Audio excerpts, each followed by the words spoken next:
Hello and welcome to Flippin' Through, the internet's #1 Mad Magazine news, review, and interview channel. And today we're flipping through Mad Magazine number 370, released June 1999. Our price, $2.50, which is indeed cheap. But before we do that, please let me remind you to hit like, hit subscribe, and leave a comment down below. That's the #1 way that you can support this YouTube channel. Yeah, that's that. I want to keep this channel growing, and I can't do that without your help and support. If you're one of the scads of new subscribers that have decided to click subscribe, thank you so much for that. I really do appreciate that. Share this channel with a friend. If you want to support me in another way, patreon.com/flippinthrough. Link is down in the description. I got stickers, I got buttons, I got ways to say and thank you to those people who are supporting me on that means as well. So look at this. I'm not just a disembodied hands and head. I'm just wearing a shirt, I notice now, that's blending in perfectly with my background. Anyway, here we are. These are the people that I get to thank for their support now. Ben Forsgren, Joey Gesso, Reflection of Perfection, Misimo, Tom Richmond, David Strickler, Megan McInerney, Shane Buckley, Bobby Weigel, Cam Hayden, Rob Wilson, Rod Meadsbury, Andrew Goldfarb, Casey Ori, and Little Cozy Nostril. Thank you guys so much for the support, and I hope I can keep on earning it. Now, let's get back here. Look at this. Mad Magazine number 370. It's the Godzilla reboot that came out, when did it? 98. Really, here's the thing. I saw this movie. I saw this movie in theaters. I remember Ferris Bueller was in it. That was fun. That was like kind of a resurgence of his career. Maybe this and Mars Attacks. Anyway, it was, I enjoyed it, but I remember it was panned. And so I'm kind of curious, if I watched it again now, what would it be like? Wasn't there a P. Diddy? P. Diddy did a song for this. Yeah. Look at this cover, though. Mark Fredrickson did the cover. We have, Mad Magazine adopted a new cover. I think they may have done like 2 versions of every cover. Some of them had this yellow border around it, reminiscent of the original Mad Magazine with the, Harvey Kurtzman thing around it. That began in Mad Magazine number 356. And I liked it. I thought it was kind of cool. A lot of times they would do this, where it was the little cartoons around it were relevant to the contents of the magazine. And I think this was used really well too, the way it's like Godzilla has ripped it to shreds. To shreds, you say? Yes. Anyway, let's get on in here. Oh, sorry, bro. Don't mean to cause you to yawn. If you're empathetic and you yawned, hey, that's kind of neat. Anyway, we have a house ad right there. Table of contents. Here we have the masthead. William Gaines, founder. Jeanette Kahn, president and editor-in-chief of DC.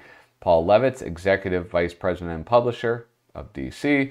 Nick Meglin and John Ficar, the editors. Jonathan Schneider is the art director. Editorial, Joe Orlando, consulting editor. Charlie Cadu and Joe Raiola, senior editors. David Shane, associate editor. Amy Mavrikis, associate editor. Dick DiBartolo is a creative consultant. Annie Gaines, managing editor. Dorothy Crouch, VP licensed publishing and associate publisher. Nadia S. Simon, assistant art director. Lenny Brenner, graphics consultant. Tom Nozawoski, production. And Marla Weisenborn, production assistant. Anyway, let's move on. Here's something. I'm going to zoom in on the only thing that I really care about in this.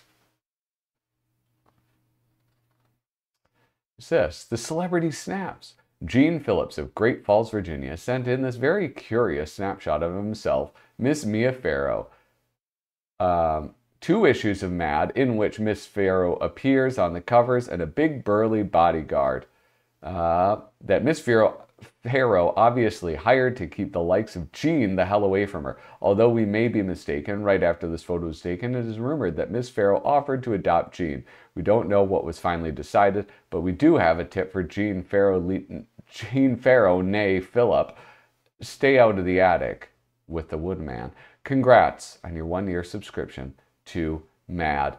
It's like, what a strange photo that was captured. Look how excited he is. And look at Mia Farrow with a nervous smile, looking off, not toward the camera at all, distracted by something, by some presence in the room. I like that. That may be the best Mad celebrity shot that I've seen. Period.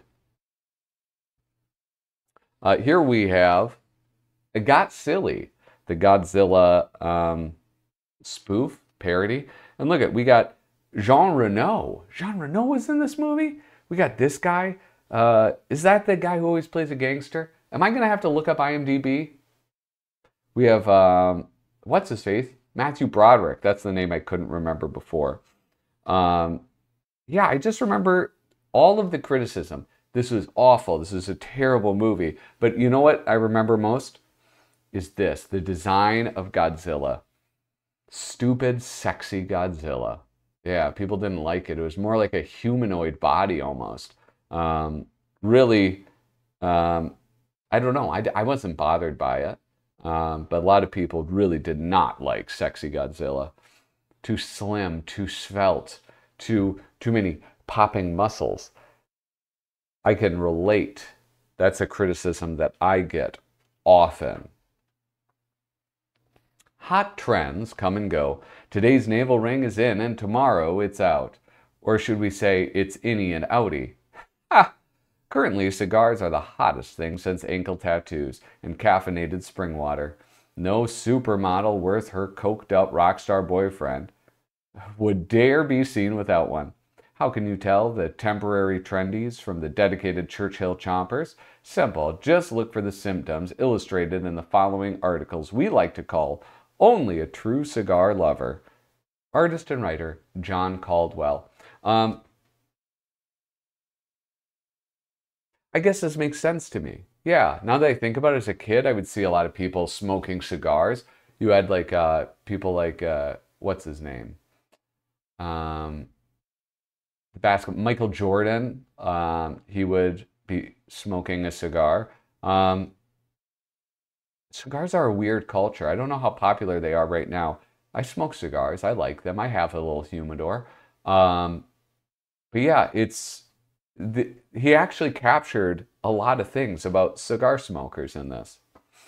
Only a true cigar lover could describe an odor similar to an arson fire at a condemned slaughterhouse as a robust, enticing aroma that is both earthy and lingering. Yeah, cigar people love to say things like, it's kind of, there's some hints of leather, and it's kind of peppery on the exhale. Oh, if you do a retrohale, it's very peppery. I don't know what that means. Does that mean it's burning you? Only a true cigar lover would spend an hour and a half selecting a tie that goes with his cigar band. Only a true cigar lover would drool over the naturally wrapped Monte Cristo in a cigar advertisement rather than the naturally unwrapped model hawking it. Taking these glasses off. They're falling off my face and it's bothering me. 1989, a Floro de Nicaragua, ring size 46, fell asleep on the couch watching Jeopardy. Only a true cigar lover can fondly recall every detail of any of the numerous burn holes in his clothing. Only a true cigar lover would describe a midwinter bout with hypothermia brought on by a lengthy afternoon cigar break as a good smoke. Only a true cigar lover would have her eye color listed on her driver's license as Colorado Maduro. It's fun. It's a fun one. This is an interesting one. This is this era of Mad Magazine is they pushed the boundaries a lot more. I feel like you don't have things concerning like race, like you had back in the day, like I don't know, maybe like the 50s or 60s. But what you did have were things, or maybe 60s and 70s. Anyway, don't quote me on that. I'm just saying, like, there were different times where they were pushing the envelope in different ways. And in this envelope, what they were pushing was sexualized humor. A lot of that. So this was Modern Turn Paper Footnotes, Sources, and References.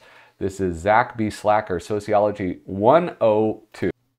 Sex and courtship in the contemporary America from a male's perspective. From the day of his first morning, Wood, citation, Butthead, Beavis and Butthead, MTV, January 12, 1996, until well into his sexy 60s, Kathie Lee Gifford, live with Regis and Kathie Lee, Channel 7, April 16th, 1996. The American male spends most of his waking hours thinking about females who have certain je ne sais quoi, Le Pew, Pepe Le Pew, Warner Brothers, 1958, that make them so very, very different from us men. Infomercial, men are from Mars, women are from Venus. Exempli gratis, for every one woman who doesn't know about Joe DiMaggio's 56-game hitting streak, there are 2 men who do. My roommate who puts in a lot of EGs. Number 6, Win Ben Stein's Money, Comedy Central, October 6, 1997. I remember that. What a great one. Anyway, you go through this and it's very funny. This article is very funny. And then you add to it all of these citations, which take up, you know, a third of this article altogether. It is so great. One of my favorites is citation 9, which is www.hotdykesforyou.com. So you see what I'm saying with pushing the envelope. Anyway, this is a throwback. It's not something that I'm really used to seeing in Mad Magazine. And here we have Mad and the concert. Again, this is a little time capsule for me. One, I loved Monroe, but 2, you know, he's going to see this concert, and there's this fake, not fake, but it's like this universe's Marilyn Manson, and its name is, what is it? It's Dorothy Dahmer. That's right, Dorothy Dahmer instead of Marilyn Manson, which is, I think, pretty funny and a pretty good fake rock star name. And so it's like all the bizarre imagery and kind of disgusting faces that you are used to seeing in both 90s weird metal and Bill Ray's artwork. Something that they were still doing, this surprises me, are the arrows between panels. I don't know why they did that. It's very strange for me. To me, not for me. And here's the thing, a man's guide to not buying into diamonds. This is one of those things that is, it's satire, but it's true. You should not buy diamonds. Diamonds are basically a scam. You know, there's like essentially a monopoly by the De Beers Company, and it's like fake scarcity. They're not worth what they charge. Anyway, here we have the ONASL 98.99 preview. Exciting soccer action. It's not a contradiction in terms. Really, this is funny. This is like when I was a kid. I know soccer's been popular for longer than when I was a kid, but it wasn't that popular when I was a kid.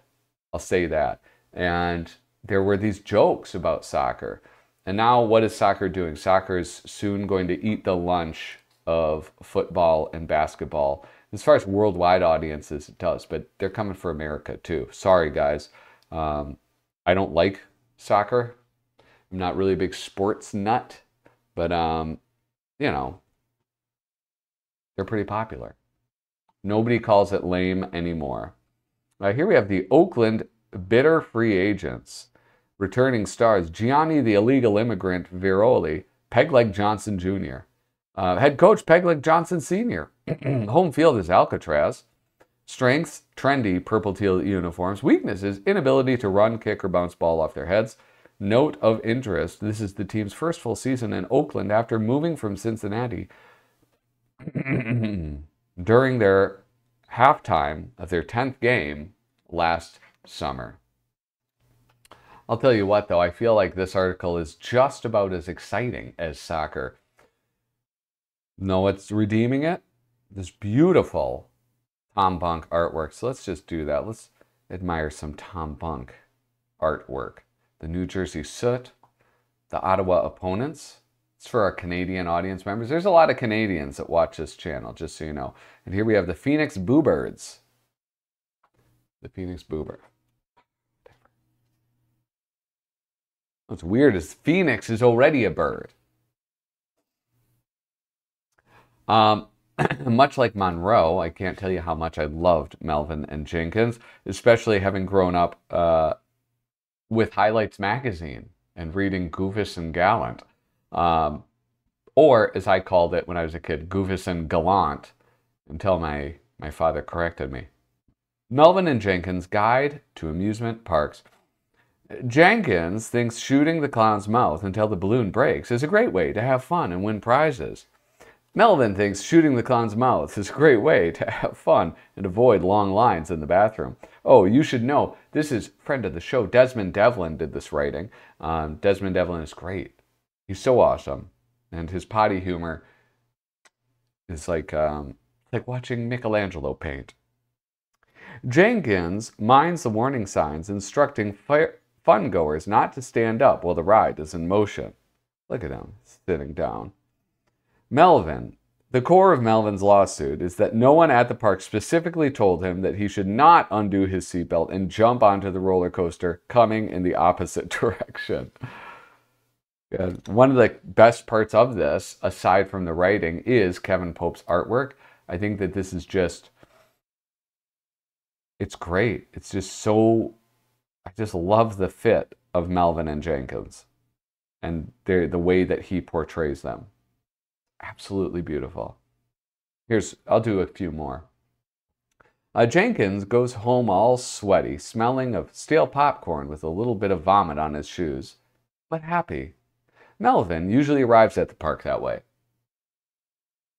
Jenkins is annoyed by the long lines for the most popular rides. Melvin feels it's well worth it to shave one side of his head and make up a phony Project Wish t-shirt.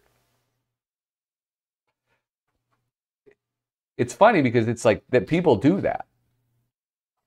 6 degrees of separation between anyone and anything, part 2. Rick Tulka is the artist, writer, Mike Snyder. Here we have, can you link Bjork to that symbol used by Prince? Bjork is a squeaky little character the kids love. What? You're off to a not great start, Mike Snyder. That's really stretching the definition of, a character kids love. We'll keep going. As is Mickey Mouse, who is property of the Disney Company, as is Times Square. They own Times Square? Which is where they drop the ball, as do the Chicago Cubs, who are losers from prehistoric times, as is Barney, who is a nauseating purple dinosaur, as is the artist formerly known as Prince. Here we go, one more. Fen is a questionable dieting aid, as is Richard Simmons, who's light in the loafers, as are Dr. Scholl's foot pads, which cushion the shocks of everyday life, as does heavy drinking, which leads to massive headaches, as does a Tamagotchi, which is a simulated life form, as is Al Gore. Hi, I'm your president, Al Gore. President, vice president. I'm your vice president, Alan Gore. Anyway, let's look at some of this. Mad look at the world of art. See, this is the problem with cement heads. This is what happens.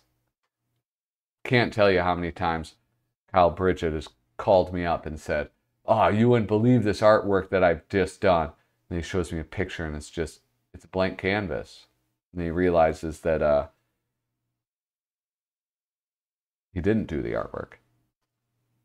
This is lovely. Look at some nudity in Mad Magazine. Oh, poor guy.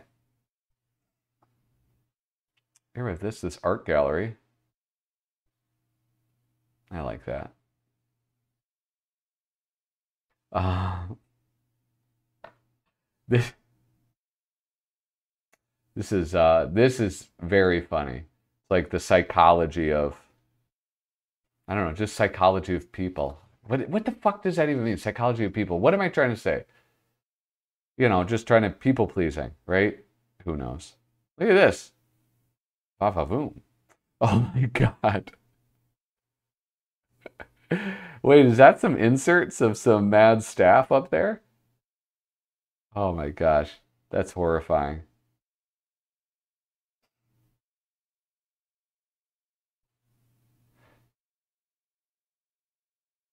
I love that.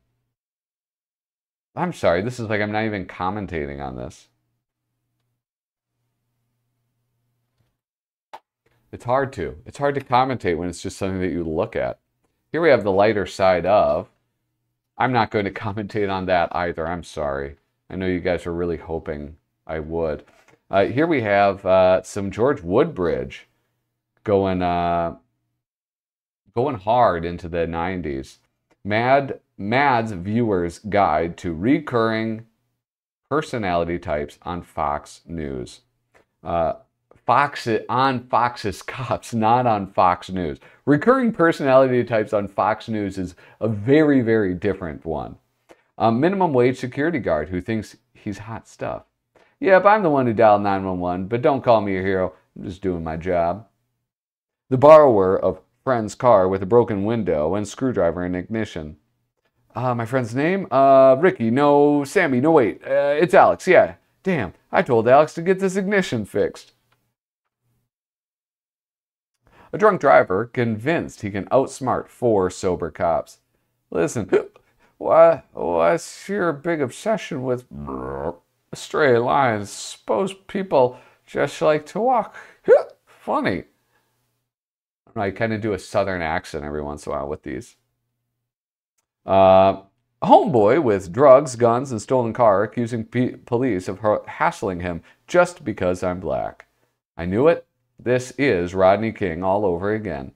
No justice, no peace. No justice, no peace. The philosopher cop. But whenever I get stressed out, I just remind myself that I'm part of the thin blue line keeping society from total anarchy. I believe it was Descartes who said. No, I don't think so. Know what the problem is? Anyway, no, I'm not going to get into it. Never mind. I'm just going to edit myself. Nobody wants to hear my opinions on anything. Overweight, out-of-shape cop chasing bad guy 20 years younger than him.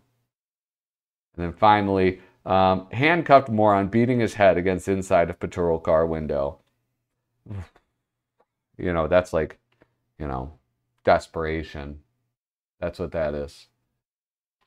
It's really sad. Here we have Paul Simon's songs inspired by my catastrophic failure, The Cape Man. I actually did a little research about this. He had a Broadway play that he wrote called The Cape Man. One of the most interesting things that I read on the Wikipedia is this. It says, initial mainstream press reviews of The Cape Man were overwhelmingly negative, though most had some praise for Simon's music. Time magazine referred to The Cape Man as one of the biggest flops in Broadway history. The article points out, this is a separate article, but it's still relevant, points out that reviews were generally positive among 2 groups, out-of-town critics and non-white New York critics. So it sounds to me like just a bunch of snobby New Yorkers at it again. Poor Paul Simon. And then look at these snobby New Yorkers in Mad Magazine had to kick a man while he's down. Here we have some Paul Kuper artwork. This is early on, so it's he just got better and better. It's you know, you look at early Antonio Prohías, and he was already at his pinnacle, and he just stayed. He just was at his peak forever. And you look at this, and you know, Peter Kuper, he had this. It's good, it's beautiful, but it just got better and better and easier to read as time went on. And he became a better storyteller in this format also.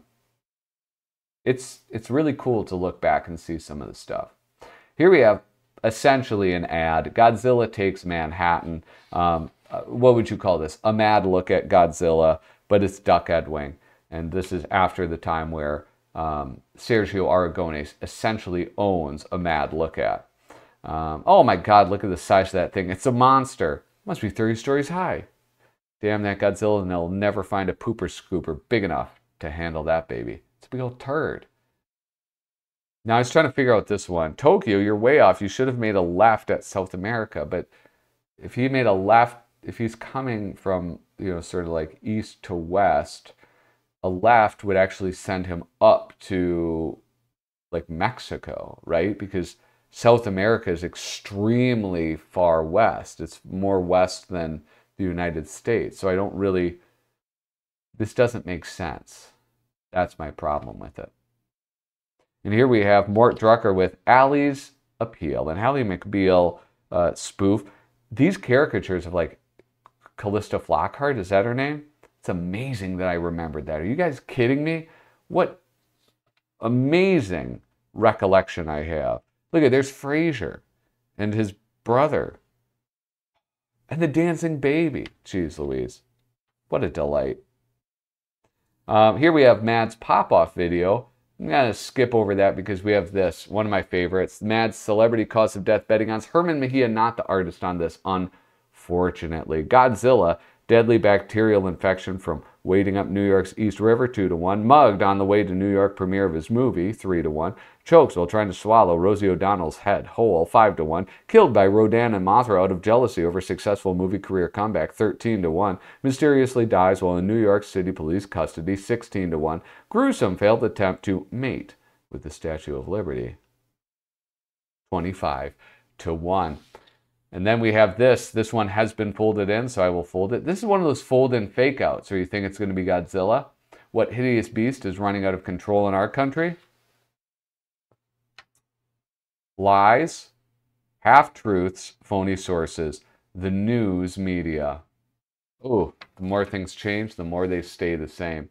And look at this beautiful cigar aficionado. Joe Camel, goodbye cigarettes. Hello, cigars. You guys, this has been Mad Magazine number 370. Remember, hit like, hit subscribe, leave a comment down below.